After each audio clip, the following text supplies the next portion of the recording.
Hello from Southern Ontario. Lovely day here today, Thursday, March 9th. So I'm going to ramble for a while here. Any long-term follower on the channel, you'll recall I ponder the psychology of those who want to be enslaved because I just don't understand that. Well, I think I've come to an insight into that. In part, some comments as regards 15-minute cities. I'd said in a video the other day my local Acton respectful tell-and-sell blew the turnip leftist minds when I posted something about, well, a couple of different things. One video of mine, some others about why we don't want 15-minute cities and to be enslaved in them. Well, upon some ponderance, it came to me a bit of an insight into those who want to be enslaved. And to try to put across what my thinking is, if we think of those who have become institutionalized, is the term, the people who are in the penal reform system, prisons, so long that they really can't adapt to being returned to free society and functioning. This is because the confines, and I don't mean just physically or geographically, of the prison are very fixed, known, understood, and they function quite well within it. We often think of them as being the range boss, you know. Well, this isn't true really at all. They can be within all, I'll say, social strata within the prison.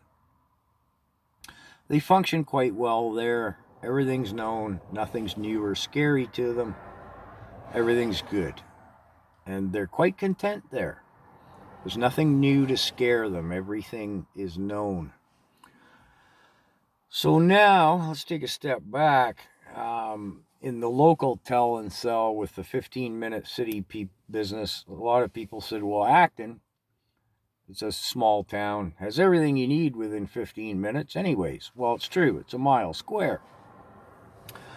You can live there perfectly contented, not wanting for anything, and a lot of people do.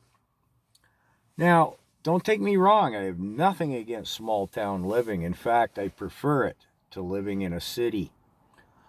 People are friendlier, you can look them in the eye, say, hey, how you doing? You're not worried about them being a panhandler or a flake that wants to tell you about their flat earth theory or whatever. Cities, we tend to become socially isolated, we don't meet anybody's eye, etc.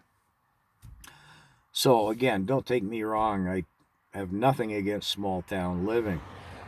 But why do you want to put a fence around it? Well, here's the thing. I mean, again, in my small town, I can have everything I need. There might be a few things I want that I can't have. Museums, a football stadium, perhaps some culinary delights that just aren't in my town, whatever the case may be, but I can go get those. I can visit them, see them, I can travel, I can do whatever I want.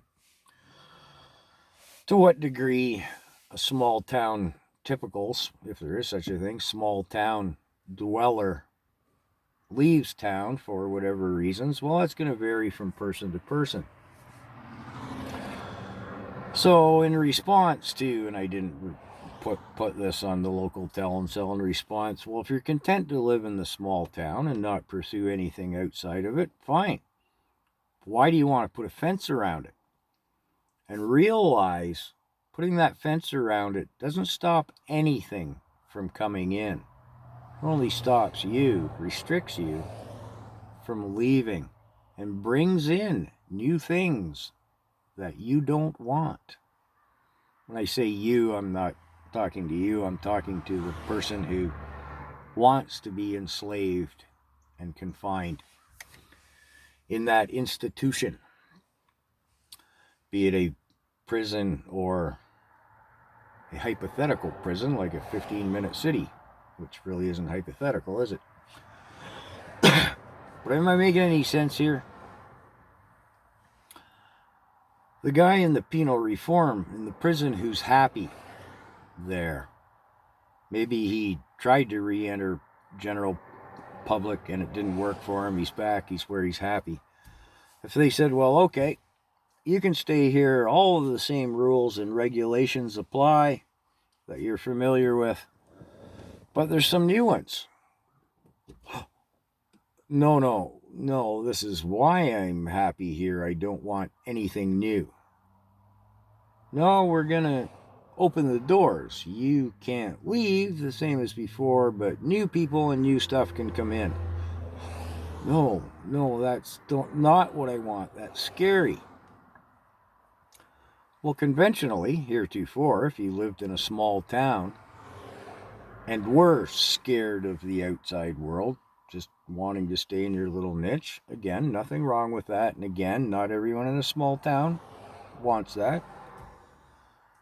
Well, the 15-minute city is the same as opening the prison doors, not letting you leave, but bringing in, who knows?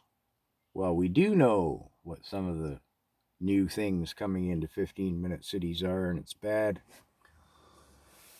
So I think I'll leave it there. I think I made some degree of sense, didn't I? I hope I did. It makes some sense to me anyways, finally. I mean, I've realized all along it's all about the psychology of fear. These people who want to be enslaved. I guess this could be a good summation, perhaps. I'm trying anyways. The people who want to be enslaved, it's because they fear change. They fear the unknown. They fear their often limited capabilities, alas, to deal with anything that represents change. And they think that putting, well, it is a fence around the gulag, it's going to save them from that, when in fact, the exact opposite happens. So anyways, I hope I made some sense. I just wanted to kind of get that off my chest.